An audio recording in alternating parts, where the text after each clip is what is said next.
Welcome to Film Fanatics, presented by St. George News. I'm Adam Mast. And I'm Bruce Bennett. So up first, Bruce, we have a film called A Monster Calls, and to call this movie emotionally charged would be an understatement. In this fantasy-tinged drama, a young boy summons a tree monster to help him navigate through a rough childhood brought on by constant bullying at the school he attends and tending to his sick mother. There's a lot going on in this movie. It definitely has a fantasy element, but this movie is rooted in reality. Well, this is, I think, this is one of those movies, Adam, where we're going to have to warn people a little bit.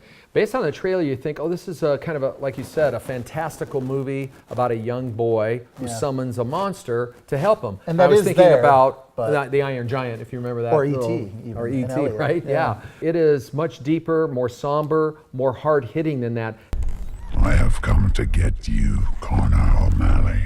This is not a film for the squeamish, especially not young kids, unless you prepare them emotionally. It may be one of those movies parents should see first before they recommend it to their children. Yeah. But I think we agree, especially this little actor who plays the little 12-year-old boy, Louis McDougall, is fantastic. Amazing. And navigates them through some very almost trite potential types of material, right?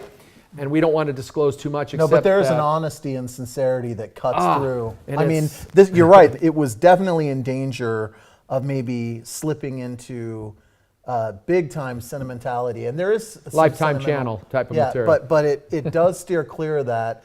Of course, the monster's cool. He kind of looks. He's like a cross between Groot and the rock biter from A Never-Ending Story, I think you could say.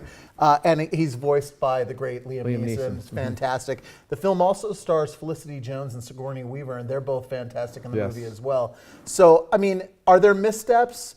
You know, there are a few things in the movie that irked me a little bit. Navigating through this minefield, you're bound to have some missteps. There's one that happens at the end that we talked about. That we just a direct reference to another movie that really didn't need to be there. I wish it wasn't in there. But by no means should people, as long as you're prepared emotionally for what you're about to see, this is a powerhouse performance with very dynamic material. And I do agree, too. Parents should watch this movie before they show it to their kids. Right. And because all kids are different, and this movie can be really tough, I think, for some kids to grasp. It could be the type of movie that it would help children cope through a particularly difficult crisis in their life and identify with Louis McDougall's character. Of course. But you've got to prepare them for that. Very strong movie. I definitely say see it. Oh, I definitely say see it as well. We both say see A Monster Calls. Our next film is a movie called Lion. You bet. Lion, a 5-year-old gets displaced from his home and ends up 1,000 miles away alone in Calcutta, India.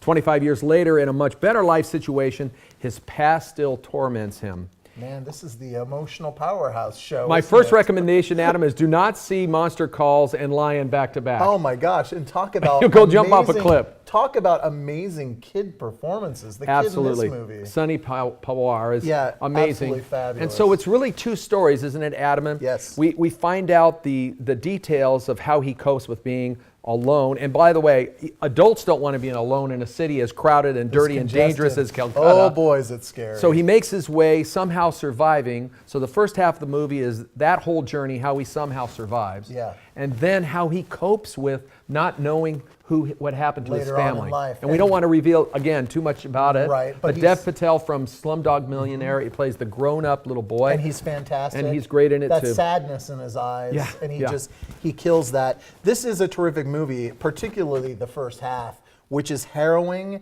and inspirational and intense. I mean, my palms were sweating. I don't want to make it sound like an action movie, but you are terrified for this kid. Right. It's very, very moving. And then in the second part, this whole idea of, I remember a film, I think it was in 1992 called The Vanishing, or Harrison Ford did a film in 1988, Roman Polanski's Frantic. This whole obsession with finding what you've lost, someone that you've lost, and we can kind of get a glimpse of how it becomes the major part and focus of your life at the expense of everybody else in your life. Yeah, I do think the movie stalls somewhat in the second half.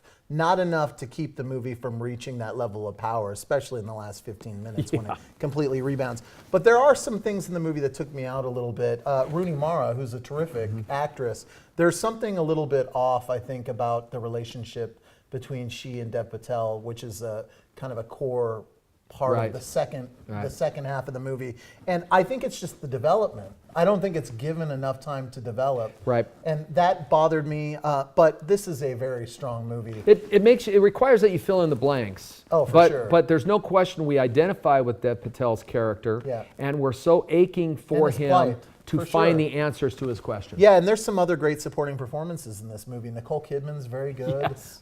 Amazing. David Wenham, who was in 300, and he was in The Lord of the Rings. That's right. He's terrific. So yeah, there's some really, really outstanding performances in this movie. But Bruce, this first half, this kid, I love this kid. Yeah, I can't wait to see him in amazing. more movies. So I think we both say see it. Absolutely see it if, again, you're emotionally prepared for this kind of a movie.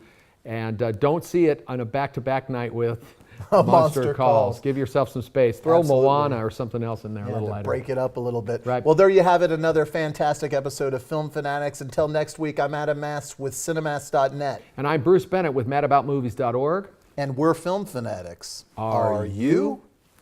Yeah.